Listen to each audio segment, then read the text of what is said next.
अस्सलाम वालेकुम, मेरा नाम हादी हसन है। अकबर के सर को देख के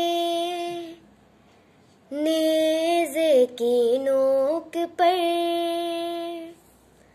अकबर के सर को देख के नेज़े की नोक पर हर कोई पूछता था ये आबिद को रोक कर, बतलाओ मर गई है या जिंदा है इसकी माँ,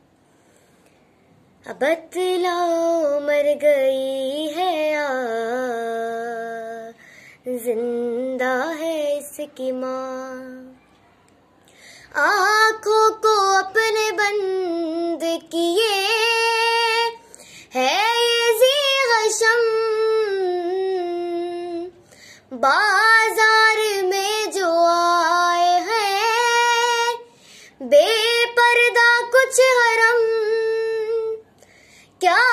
इसकी रिश्तेदार हैं ये सारी बीबियां, बतलाओ मर गई है या जिंदा है इसकी माँ। बेरहम इसकी मारने वाला था किस कदर,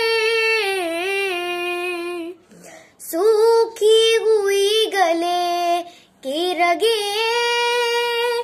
है जो इस कदर, मरने से पहले कब से ये प्यासा था नौजवान, बतलाओ मर गई है या जिंदा है इसकी माँ। मंजर ये गम का देख के दिल खून रोता है, कुछ याद कर रही है ये महसूस होता है, एक बीवी इसको तकती है होती है जब अज़ां, बतलाओ